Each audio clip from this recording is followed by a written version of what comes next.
Assalamualaikum warahmatullahi wabarakatuh.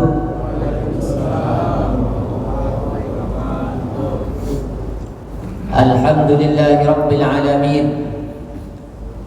Assalatu wassalamu ala sayyidina Muhammadin habibi rabbil alamin, imamil muttaqin, sayyidil anbiya'i wal mursalin, sayyidina wa habibina wa syafi'ina wa maulana Muhammadin wa ala alihi wa sahbihi ajma'in. Amma ba'du. Yang kami hormati para pengurus DKM, para sesepuh, tokoh masyarakat, tokoh agama Blok Arafah Islamic Village, para jemaah, bapak-bapak, ibu-ibu yang Allah muliakan. Hari yang sangat mulia, kita diciptakan sebagai manusia yang mulia, pun sebagai umat seorang nabi, seorang makhluk yang sangat mulia. Maka seyogyanya kita mengucapkan syukur, alhamdulillah, dengan cinta dan kasihnya, dengan kudrat dan iradat yang penuh kasih sayang, Allah berikan kesehatan kepada kita, sekaligus kesempatan, sehingga kita bisa hadir di tempat ini untuk sama-sama belajar mengkaji ilmu Allah Subhanahu wa taala setelah melaksanakan kewajiban kita salat subuh berjamaah. Berapa banyak saudara kita yang masih terbaring di rumah sakit. Mereka sama muslim, sama halnya dengan kita, ingin dekat kepada Allah, ingin beribadah, ingin berkumpul bersama keluarga, tapi mereka diberikan cobaan lain oleh Allah Subhanahu wa taala berupa sakit. Maka mereka dicoba, diuji sabar atau tidakkah dengan ujian yang Allah berikan kepadanya, dengan sakit yang Allah timpakan. Kita pun diuji oleh Allah, diberikan kesehatan, ini amanah atau tidak dengan kesehatan yang Allah berikan. Yang sakit, yang sehat, yang rakyat, yang konglomerat, semuanya akan diminta pertanggungjawabannya oleh Allah Subhanahu wa taala. Allahumma salli wa sallim wa barik ala sayyidina Muhammad wa ala ali sayyidina Muhammad. Wasilah kita bersalawat kepada Rasulullah sallallahu alaihi wasallam, mudah-mudahan menjadi perantara, menjadi wasilah menambah rasa cinta rindu kita kepada Nabi Muhammad sallallahu alaihi wasallam. Hadirin ma'asyiral muslimin rahimakumullah.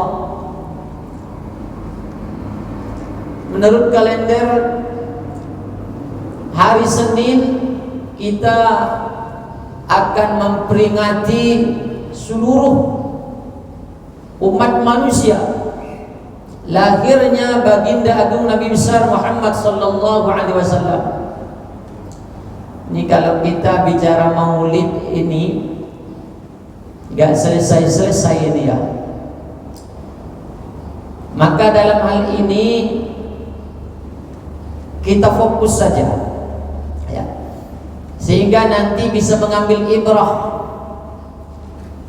mengambil pelajaran dari perjalanan perjuangan baginda Nabi besar Muhammad sallallahu alaihi wasallam. Tadi oleh tim hadrah sudah dibuka dengan sholawat ya, sebagai bukti kita cinta kepada Rasulullah sallallahu alaihi wasallam. Nabi bersabda, man ahabba syai'an fa huwa aktsara min dzikrihi. Barang siapa yang cinta kepada sesuatu, banyak menyebut yang ia cintai. Bapak cinta sama istri, cinta enggak Pak? Cinta enggak? Ya cinta. Ibu cinta enggak sama suami? Cinta. Kalau sayang cinta sama suami, pasti kemana-mana ingat tuh. Bahkan mungkin di handphonenya banyak foto suami itu. Atau sebaliknya, suaminya. Kalau seorang bapak, seorang suami cinta kepada istrinya, kemana-mana ingat ciri-ciri orang cinta minimal 3 hal nih. Yang pertama, dia lebih demen, lebih senang duduk dengan orang yang ia cintai ketimbang duduk dengan orang lain. Nih, kalau kita cinta, sayang sama istri misal, kita senang duduk bersamanya. Jangan kebalikan, Pak. Dideketin istri udah marah, ngapain sih nyempil-nyempil aja. Ini nggak sayang, ini nggak cinta. Jadi ciri yang pertama, kata ulama, orang yang cinta kepada sesuatu lebih memilih dengan orang yang ia cintai ketimbang orang lain. Kita cinta dengan Nabi Muhammad, ya demen duduk dengan Nabi Muhammad. Tapi kita tidak hidup di zaman Nabi, nggak pernah melihat wajahnya Nabi, bertemu dengan beliau pun tidak pernah sekalipun dalam mimpi. Ya syukur-syukur jamaah Arafah ini pernah berjumpa dengan Rasulullah SAW. Sungguh mulia tuh, sekalipun dalam mimpi. Karena kita tidak pernah hidup di zaman Nabi, tidak pernah melihat secara langsung wajah mulianya Nabi, maka Rasul mengajarkan ikuti sunnah-sunnah Rasulullah, ikuti ajaran Nabi Muhammad. Di antaranya adalah hadir di majelis, karena hadir di majelis merupakan tuntunan Nabi Muhammad sallallahu alaihi wasallam. Maka kita hadir ngaji ini bukti bahwa kita cinta kepada Nabi Muhammad sallallahu alaihi wasallam. Satu. Yang kedua, bukti bahwa kita cinta kepada sesuatu, lebih demen, lebih suka mendengar nasihat orang yang ia cintai ketimbang nasihat perkataan orang lain. Nih, lagi-lagi kita nih, kalau kita sayang tuh sama anak, sayang sama istri, misal pagi-pagi kita mau berangkat sarapan, kita tadinya mau beli sarapan uduk Pak, misal, tapi istri pesennya soto.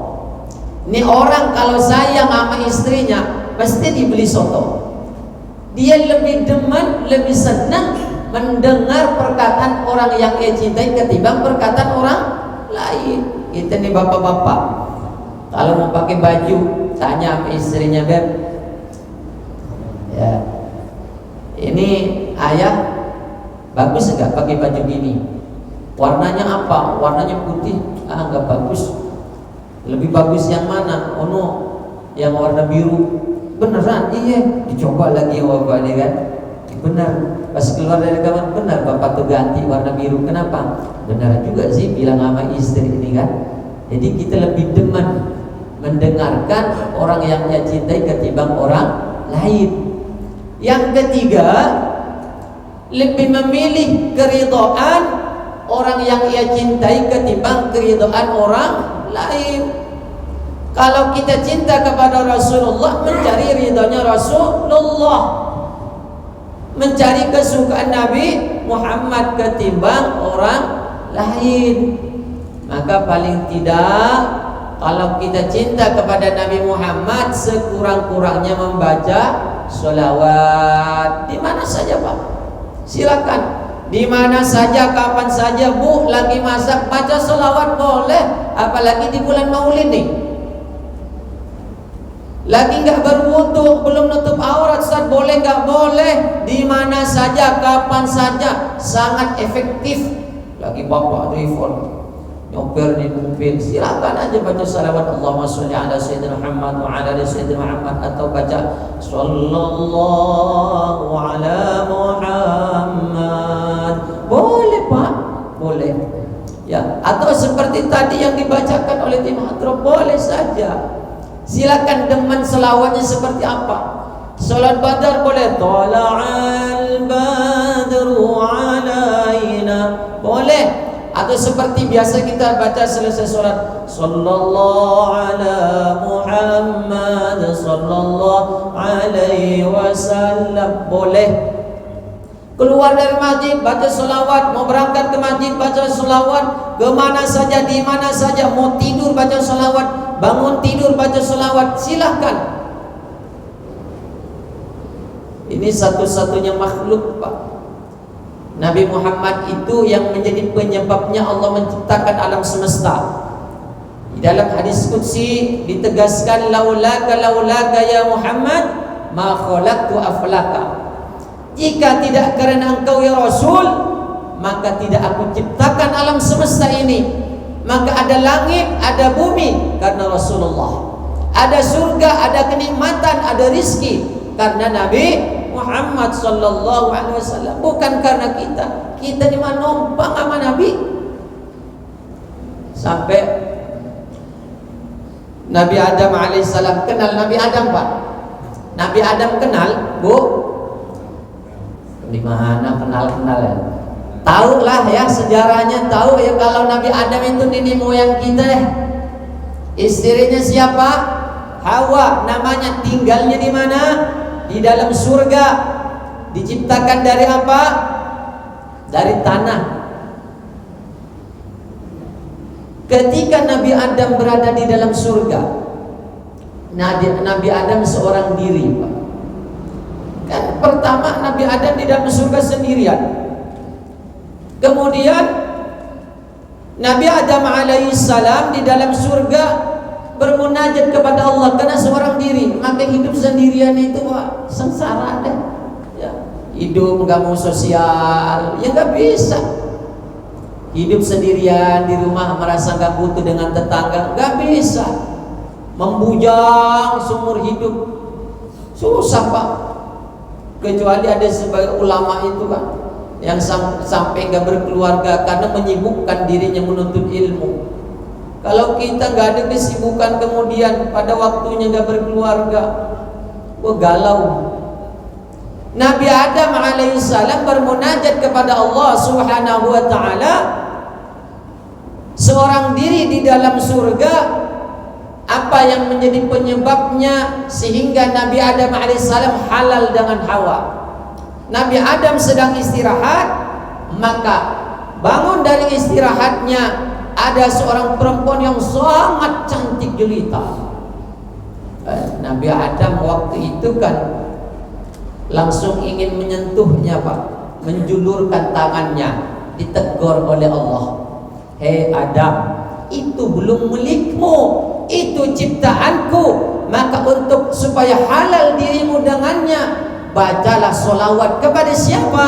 Kepada Nabi Muhammad sallallahu alaihi wasallam. Syariatnya Nabi Muhammad saat itu ada belum? Belum ada. Wujudnya ada belum? Belum. Karena Nabi manusia yang pertama Allah ciptakan Nabi Adam, tapi yang menjadi syarat sahnya, halalnya Hawa dan Adam, maka Nabi Adam Allah perintahkan membaca sholawat kepada Nabi Muhammad sallallahu alaihi wasallam. Maka Rasul Nabi Muhammad menjadi uswah, menjadi teladan di dalam semua aspek kehidupan. Lengkap, Pak. Kita mau jadi jenderal, Nabi Muhammad panglima perang. Mau jadi kepala keluarga, Nabi Muhammad punya anak dan istri. Mau jadi masyarakat, Nabi Muhammad hidup dengan masyarakat Jazirah Arab, bertetangga. Sempurna kehidupan Nabi, menjadi panutan bagi umatnya. Maka kehilang alasan nih kalau kita tidak mencontoh Nabi Muhammad, kehilangan alasan. Karena lengkap sudah yang ada pada diri Nabi Muhammad sallallahu alaihi wasallam. Lahirnya hari Senin, tanggalnya 12 bulannya Rabiul Awal. Saat itu Nabi Muhammad dilahirkan di kota Mekah yang sangat suci, tapi tanahnya tandus, gersang, panas, masyarakatnya otaknya keras-keras, Pak. Ini kebiasaan orang Arab jahiliyah. Orang Arab kafir Quraisy jahiliyah otaknya keras-keras karena hal-hal yang sedikit, Pak. Masalah sepele ini bisa mengakibatkan terjadinya peperangan. Makanya kalau ada sekarang zaman-zaman ini nih, hal-hal yang kecil kemudian dibesar-besarkan menjadi masalah besar, itu mah ketinggalan zaman itu kebiasaan orang zaman jahiliyah. Sama tetangga sedikit dimasalahin, sama saudaranya hal sedikit jadi masalah besar. Jahiliyah itu pemikirannya, hidupnya saja di zaman modern. Itu kebiasaan orang jahiliyah dulu. Hidupnya di negeri yang sangat tandus, beda dengan Indonesia. Itu mah lempar pohon aja jadi tanaman, Pak. Kalau di negara Arab tahu sendirilah, seperti gersang panas. Tapi Nabi Muhammad sukses. Sampai Nabi Muhammad ini walaupun hidup di negara yang sangat tandus, kering kerontang, tapi Nabi Muhammad pemikirannya cerdas, visioner. Nabi Muhammad menjadi teladan, sehingga Nabi Muhammad disebut dengan uswah, teladan, suri teladan yang sempurna baginya. Maka Allah tegaskan, laqad kana lakum fi rasulillahi uswatun hasanah. Keteladanan Nabi Muhammad ini, sok kita ambil satu contoh saja. Ini kebiasaan Nabi kan demannya, Pak. Memang selalu sholatnya berjamaah di masjid. Bapak tahu sendiri masjidnya di Madinah. Itu Nabi sholat di sana. Setiap mau berangkat ke masjid, Pak, Nabi Muhammad ini mau berangkat ke masjid, hampir nyampe ke masjid di sebuah lorong, maka diganggu oleh orang kafir Quraisy. Dilempari kotoran onta sampai Nabi Muhammad diludahi setiap hari. Tapi Nabi Muhammad tidak membalasnya. Beda nih dengan kita nih. Kita kan kadang kan diomongin kesalahan kita sedikit, diganggu sedikit, udah kita ngamuknya luar biasa. Tapi ayo kita belajar dari kepribadian Nabi Muhammad yang menjadi uswah, menjadi qudwah di dalam kehidupan kita. Nabi Muhammad setiap mau berangkat ke masjid, Pak, diludahi oleh orang kafir Quraisy. Sampai suatu saat Nabi Muhammad ini lewat mau berangkat ke masjid, kok tumben-tumbennya ini orang gak ada, Pak. Akhirnya Nabi Muhammad cari Nabi Muhammad keliling. Kemudian ditegur oleh salah satu sahabat, "Ya Rasulullah, engkau sedang apa ya Rasulullah di situ?" "Wahai sahabatku, saya sedang mencari seseorang." "Siapa ya Rasul?" "Itu orang yang biasa setiap hari menggangguku, meludahiku setiap saat saya hendak pergi ke masjid." "Oh itu ya Rasulullah." "Iya ya Rasul, itu orang kafir, bukan orang Islam, yang selalu mengganggumu." "Iya betul wahai sahabatku, sekarang beliau sedang sakit ya Rasul." "Sakit?" "Iya sakit apa sahabat?" "Sakit demam." Maka Rasul, Pak, mau sholat langsung lanjut sholatnya. Dan sholatnya singkat Nabi ini, nggak panjang-panjang. Baca surahnya bukan Al-Baqarah, bukan. Rakaat kedua bukan Yasin. Dan Nabi mengajarkan kalau jadi imam nggak boleh lama-lama. Ya, kenapa? Karena makmumnya beda-beda, Pak.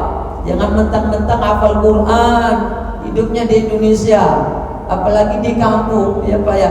Rakaat pertama baca surah Al-Baqarah, rakaat kedua surah Yasin, bubar jamaahnya, Pak. Bubar. Lihat kondisinya. Maksudnya jadi pemimpin harus tahu kondisi rakyat. Apa yang dimau rakyat itu yang dilakukan. Lihat, makanya kalau jadi imam sebelum takbir lihat dulu ke belakang. Islam mengajarkan, Nabi memberikan panutan. Apa maksudnya? Ya, luruskan barisannya. Apa maksud kedua? Lihat di belakang itu makmumnya siapa. Kalau makmum yang muda-muda mungkin kuat, tapi setelahnya banyak urusan, Pak. Anak muda itu banyak urusan. Ternyata makmumnya udah kakek-kakek kagak kuat berdiri lama. Sholatnya sholat zuhur misalnya lama betul yang dibaca. Padahal banyak musafir yang setelahnya masih banyak urusan. Itu Nabi ngajarin kalau jadi imam yang biasa saja. Terkecuali memang komunitasnya memang sudah siap, 1 juz 2 juz monggo saja, tidak dilarang untuk menjadi imam ayatnya panjang-panjang, tapi dilihat dulu makmumnya. Saya pengalaman nih Pak, cerita sedikit. Karena di masyarakat itu ada yang kepengin panjang ayatnya, ada yang kepengin pendek Pak. Saya jadi imam di satu tempat, ya biasa saya baca standar aja. Menurut kami ya tidak panjang, tidak pendek, standar aja. Ada yang request, Ustaz ayat yang panjang-panjang lah Ustaz, kasihan, luar biasa nih Bapak. Saya bilang kan, ini makmumnya luar biasa, requestnya mau yang panjang. Padahal saya baca sejus sama aja lah, ya kan? Karena ngelihat ini udah sepuh-sepuh, is oke lah, ya tergantung makmumnya maunya gimana, saya mah turutin, ya. Ada juga saya jadi imam, ternyata makmumnya udah biasa, mantap luar biasa, ngomongnya kayak Rossi, ya kayak pembalap aja, ya kan. Nggak boleh lama-lama, sholatnya ya biasa, saya pakai standar aja, ayat pendek saja. Ghairil maghdubi alaihim waladdallin. Amin. Aminnya udah begitulah Pak nadanya. Tuh. Ya selesai baca Al-Fatihah, saya baca Bismillahirrahmanirrahim. Baca surat Rahman, rasain tuh. Ar-Rahman, Allahu Akbar. Selesai aja Pak saya. Orang makmumnya pengen yang singkat-singkat, saya baca Rahman, baca 1 ayat langsung saya ruku.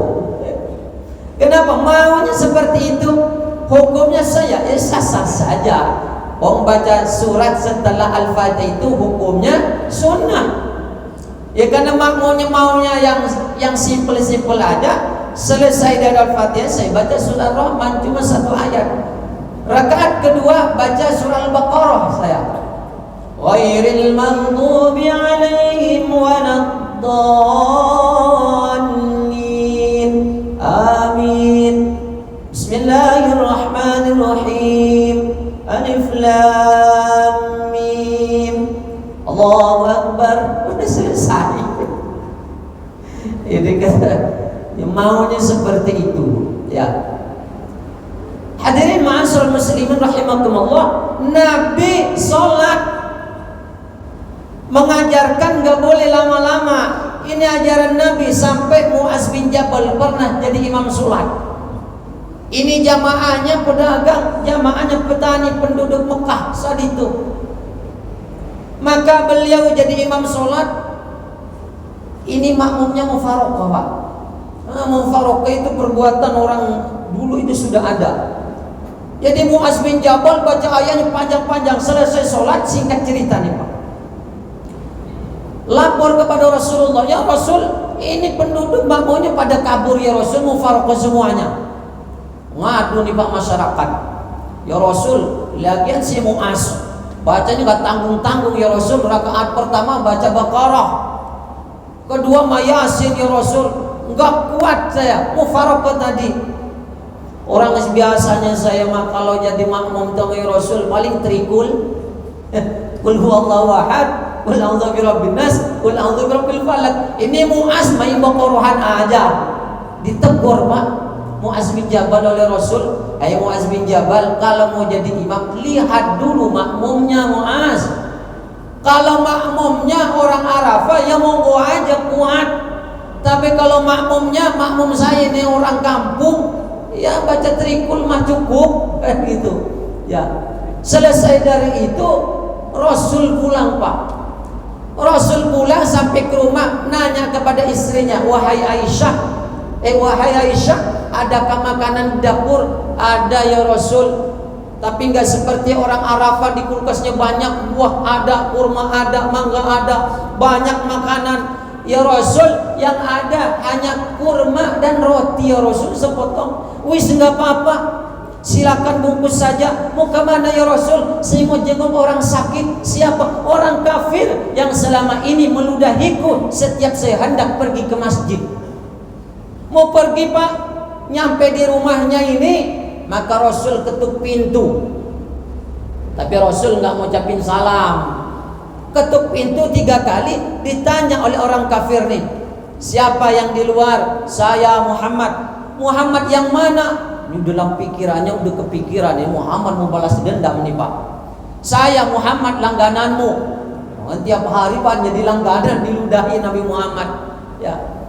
Maka dibukalah pintunya oleh orang kafir ini.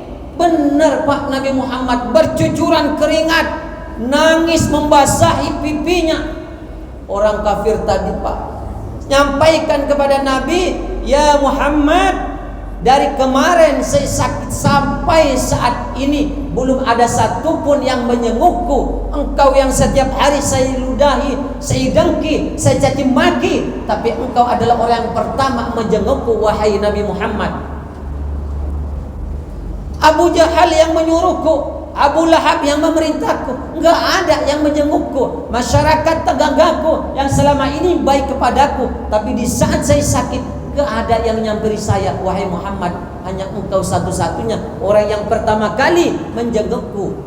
Ya Rasul, maka saksikanlah pada saat ini saya bersaksi, asyhadu an la ilaha illallah wa asyhadu anna Muhammad Rasulullah. Tuh karena kemuliaan, keagungan, kepribadian, akhlak Nabi Muhammad sallallahu alaihi wasallam. Kalau kita ada orang yang berbuat salah sedikit, balasnya satu WA keliru, salah pencet, voice note sama kita, bahkan didatengin. Itu kita tidak mencontoh kepribadian Nabi Muhammad SAW. Disinggung sedikit masalahnya, marahnya luar biasa, video dibalas video, akhirnya ribut kemana-mana. Kita bagaimana keteladanan yang dicontohkan oleh Rasulullah SAW. Maka mari di bulan yang sangat mulia ini, bulan Maulid, bulannya Rasulullah SAW, tidak ada yang terbaik di antara kita. Jangan pernahlah menganggap yang terbaik, malu kita kepada Rasulullah. Lihat, baca biografi Nabi Muhammad, perbanyak baca salawat. Lihat kemuliaan Nabi, bagaimana Nabi bertutur kata. Nabi kalau dihina dia, kalau kita alhamdulillah apa ya. Nabi Muhammad itu kan badannya, besarnya yang sama dengan kita. Maka Rasul itu basyarun lakan basyar, jasmaninya sama, basyarnya sama. Maksudnya sama, ya sama punya telinga, sama punya lisan, sama butuh makan, tuh basyarnya Nabi. Tapi beda dengan kita. Maka sempurnalah bahwa Nabi Muhammad menjadi contoh bagi kita. Nabi Muhammad punya istri, Nabi Muhammad butuh makan, tuh basyarnya. Tapi basyarun lakal basar, manusia tapi bukan manusia biasa. Ayo mari kita bersalam kepada Rasulullah sejenak, ya, agar kita menimbulkan rasa cinta kita kepada Nabi Muhammad, mengikuti dari perbuatan, tutur kata Nabi Muhammad. Kami rasa kalau kita ngaji sekarang gak keburu, kalau bahas terlalu besar, terlalu luas ya, terlalu luas. Ini akhlak kemuliaan Nabi Muhammad SAW. Paling tidak kita mencontoh sedikit-sedikit, berbarui sedikit-sedikit agar kita lebih mulia, lebih cinta kepada Rasulullah SAW. Sallallahu ala Muhammad, sallallahu alaihi wasallam, sallallahu ala Muhammad, sallallahu alaihi wasallam. Ya Nabi salam alaika, ya Rasul salam alaika, ya حبيب سلام عليك صلوات الله عليك اللهم صل وسلم وبارك على سيدنا محمد وعلى سيدنا محمد. Demikian yang bisa saya sampaikan. Terima kasih banyak atas perhatiannya. Mohon maaf atas segala kekurangan. Akhirul kalam. Assalamualaikum warahmatullahi wabarakatuh. Al-Karim wa 'azim sultani. Allahumma shalli wa sallim wa barik ala sayyidina Muhammad wa ala ali sayyidina Muhammad. Allahumma bihaqqil Fatiha, sirril Fatiha wa karamatil Fatiha wa nuril Fatiha wa biman musalla alaihi al-Fatiha. Allahumma a'udna bi'ainika allati la tanam wa qufna bi-nafsika allati la yuram برحمتك وقدرتك علينا يا إلهنا يا رب العالمين. صلى الله على سيدنا محمد وآله وصحبه وسلم والحمد لله رب العالمين.